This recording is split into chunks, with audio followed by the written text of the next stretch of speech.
Good morning, students. We studied about life process, nutrition, transportation, respiration, and excretion. Today we learn about life process in plants. Plants में life process किस प्रकार होता है? People believed for a very long time that life process that occurred in animals did not occur in plant. बहुत पहले लोगों का ये यकीन था, ये विश्वास था कि जिस प्रकार की लाइफ प्रोसेस एनिमल्स में होता है उस प्रकार की लाइफ प्रोसेस प्लांट में नहीं होती है. There notion was plants grew slowly on nutrients from the soil. This was even the belief of people like Aristotle nearly 2000 years ago. Life process in plants started being studied extensively around 400 years back. ठीक है, पहले जो है लोगों का ये यकीन था कि प्लांट्स में चूंकि लाइफ प्रोसेस बहुत ही स्लो होता है और इनको जो न्यूट्रिएंट्स होता है ये सॉइल से एब्जॉर्ब करते हैं, तो इनका जो लाइफ प्रोसेस है वो एनिमल से भिन्न होता है. इसके लिए एरिस्टोटल ने लगभग 2000 पहले प्रयोगों के द्वारा समझाने की कोशिश किया था और इसके लिए जो डिटेल स्टडी है वो 4000 ईयर पहले जो है वो ज़्यादा ये जो है वो लाइट में आया. इसको लोगों ने अच्छे से समझाया. तो इस क्रम में हम पढ़ते हैं न्यूट्रिशन इन प्लांट्स. प्लांट्स में न्यूट्रिशन किस प्रकार होता है? न्यूट्रिशन मीन्स भोजन का बनना या पोषण, है ना, किस प्रकार होता है. Naturalist named as Van Helmont was studying plant nutrition and the role of water and soil in the 17th century. He took a 2 kg willow plant and planted it in a pot. He wetted soil that he added. Then he covered the pot with a perforated iron plate in such a manner that he could restrict the addition of extra soil or other materials to the pot. 17th century में von Helmont नाम के एक वैज्ञानिक ने, scientist ने पौधों को पोषण और उसमें जो मिट्टी और पानी की भूमिका होती है इसे समझाने के लिए एक स्टडी किया, जिसके दौरान उन्होंने देखा कि लगभग 2 किलो का जो विलो का पौधा होता है उन्होंने इससे अपना प्रयोग शुरू किया. इन्होंने एक गमला लिया और गमले में मिट्टी है ना, मिट्टी का वेट ले लिया और उसमें पानी डालकर उसका वेट ले लिया और फिर अपने प्रयोग को शुरू किया. और प्रयोग करने से पहले उन्होंने गमले के वेट को, मिट्टी के वेट को पानी सिंचित करके तौल लिया. ठीक है. इसके पश्चात he waited the plant with measured quantity of water at regular interval. He carried out the experiments for a period of 5 years, after which he found that the plant wetted nearly 35 times while the soil in the pot decreased by only 50 grams. Thus he concluded that plant grew by nutrients from water but not from soil. तो इन्होंने सबसे पहले गमले को मिट्टी के सहित तौल लिया और फिर इसमें विलो का पौधा लगाया और कंटिन्यू इसको सिंचित करते रहे. गमले को अच्छी तरह से इन्होंने ढक कर रखा जिसमें पानी के अलावा और कोई भी चीज, कोई भी मटेरियल उसमें न जा सके. हेलमंट ने रेगुलरली इसके वेट को नापा, है ना, और पानी से इसको सींचते रहे. लगभग 5 साल बाद उन्होंने गमले की मिट्टी और पौधे को वेट किया, वजन किया. तब उन्होंने पाया कि एक तरफ जहां पौधे का वजन जो है वो 5 साल बाद जो है वो 35 गुना बढ़ चुका था, है ना. 35 टाइम्स जो है वो पौधे का वेट जब उन्होंने शुरू में लगाया था उससे अधिक हो चुका है. लेकिन अगर गमले के मिट्टी से ये वजन बढ़ता तो मिट्टी का वजन केवल 50 ग्राम ही कम हुआ था. तो इस प्रकार उन्होंने ये निष्कर्ष लगाया कि पौधे मिट्टी से नहीं बल्कि पानी को अवशोषित करके एब्जॉर्ब करके बढ़ते हैं। This experiment not only broke sorry the notion that plant derived all their nutrients from the soil, but also stabilized the role of water in plant nutrition. Helmont had overlooked the role of air in the experiment, actually studied on a composition of air and gases present in it had just started during his time. It took nearly another century to establish the role of gases in the plant nutrition.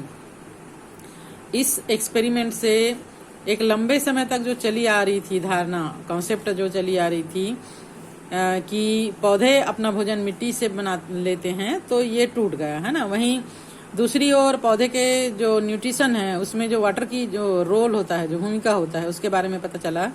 इसमें हेलमंट जो है इन्होंने वायु या हवा या air के जो उसमें रोल होता है इसको इन्होंने नज़रअंदाज कर दिया।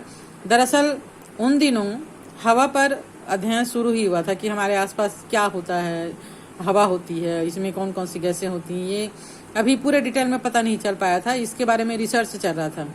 पौधों के पोषण में गैस की भूमिका के बारे में लगभग 100 ईयर के बाद पता चला, हेलमंट के एक्सपेरिमेंट के बाद। A gas in which substance about variously was discovered by Joseph Priestley.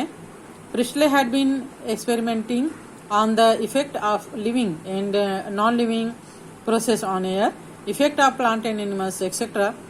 Like figure 11 illustrate some of his experiment. यहाँ पर हम एक्सपेरिमेंट में देख पा रहे हैं जोसेफ प्रिस्टले एक अनदर साइंटिस्ट थे जिन्होंने हवा में गैस को खोजा था जिसमें चीज़ें बहुत तेज़ी से जलती है और हवा के इन जो पार्ट्स हैं, पार्टिकल्स हैं, है ना, वो और उन पर पौधे और जंतु की भूमिका क्या होती है, इसके बारे में प्रिस्टले अपना रिसर्च कर रहे थे और इन्होंने अपने प्रयोग को यहाँ पर दर्शाया है। इन्होंने एक जार, यहाँ पर हम बेल जार देख पा रहे हैं जिसमें एक में उन्होंने मोमबत्ती कैंडल को जलाया है, दूसरे में कैंडल और प्लांट को रखा है ना, एक में उन्होंने चूहा रखा, वो कुछ समय के बाद मर गया, और फोर्थ में पौधों के साथ जब चूहा को रखा तो ये जीवित हैं। ठीक है, तो इस प्रकार इस एक्सपेरिमेंट को देखने से क्या पता चलता है? What do you think Priestley में है observe in this experiments? Priestley ने क्या ऑब्जर्वेशन किया? How does the candle keep burning and rat remain alive in B and D respective, है ना। यहाँ पर कैंडल जो है वो प्लांट्स के साथ रहने पे जल रहा है और चूहा भी प्लांट के साथ जीवित है, तो यहाँ पर कुछ तो ऐसा होगा जो कैंडल को जलने के लिए, यहाँ पर कैंडल को जला के रखा, कुछ समय बाद बुझ गया, प्लांट के साथ रखा तो कंटिन्यू जला, चूहे को बेल जार से ढक के रखा तो कुछ समय बाद मर गया, प्लांट के साथ रखा तो वो जीवित रहा। तो पौधों में ऐसा क्या है जो कैंडल को जलने के लिए या चूहे को जीवित रखने के लिए जरूरी है? Priestley observed that the candle burnt out and rat died in experiment set ups as in A and C respectively. The introduction of mint spring in setup as B and D kept the candle burning and the rat alive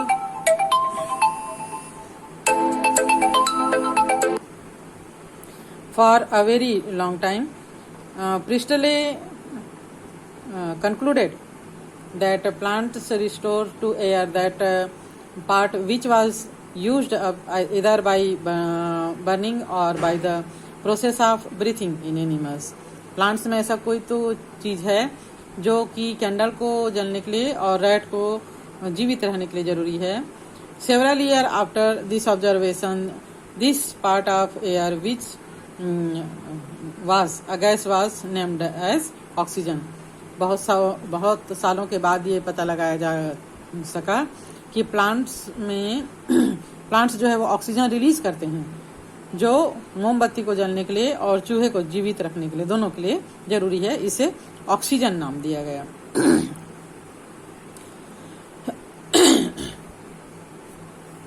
People were relieved that as long as plants were present, there would be ample oxygen for animal to survive. But the question was, what enable plant to produce oxygen? तो इस बात से कि पौधे की उपस्थिति में मोमबत्ती जल सकता है या चूहा जल सकता है, इस बात से लोगों को ये तसल्ली हो गया कि जब तक पृथ्वी पर पौधे होंगे तब तक हवा में ऑक्सीजन की कभी कमी नहीं होगी, कभी ऑक्सीजन खत्म नहीं होगा। पर सवाल ये था, क्वेश्चन ये था कि आखिर पौधों में ऐसा क्या होता है कि वे ऑक्सीजन को बनाने में सक्षम होते हैं। We have studied that oxygen and glucose react to form CO2 and water, and a large amount of energy is released. Scientists through what would happen if carbon dioxide and water were allowed to react. हमने श्वसन की प्रक्रिया के बारे में पढ़ा कि respiration के दौरान कोशिकाओं में ऑक्सीजन की ग्लूकोज के साथ क्रिया होती है और इससे कार्बन डाइऑक्साइड और पानी के साथ साथ ऊर्जा निकलती है। वैज्ञानिकों के मन में ये सवाल था कि अगर कार्बन डाइऑक्साइड और पानी की क्रिया करवाई जाए तो क्या होगा। It was observed that apart from respiration that occurred continuously during day and night, a process occurred simply during the day. During this, plant produced oxygen gas and carbon dioxide. This process eventually depended on energy. तो इस प्रकार वैज्ञानिकों ने अपने research में ये पाया कि पौधों में दिन और रात चलने वाली श्वसन की प्रक्रिया के अलावा एक और प्रक्रिया चलती है जो सिर्फ दिन में चलती है। इस प्रक्रिया में, इस प्रोसेस में ऑक्सीजन गैस के बनने और कार्बनिक पदार्थों के निर्माण के लिए एनर्जी का यूज होता है। अगर पौधे ऑक्सीजन बनाते हैं तो उन्हें कहीं ना कहीं से ये ऊर्जा मिलती होगी। तो क्वेश्चन ये उठता है कि पौधों को सौर ऊर्जा कहाँ से मिलती है। Where did plant get in this energy? J Ingenhousz, a scientist in the 18th century, tried on experiment to answer this. Come, let us also try doing this experiment. इस एक्सपेरिमेंट को हम नेक्स्ट डे करेंगे, ठीक है, कि पौधों को ये एनर्जी कहाँ से मिलती है।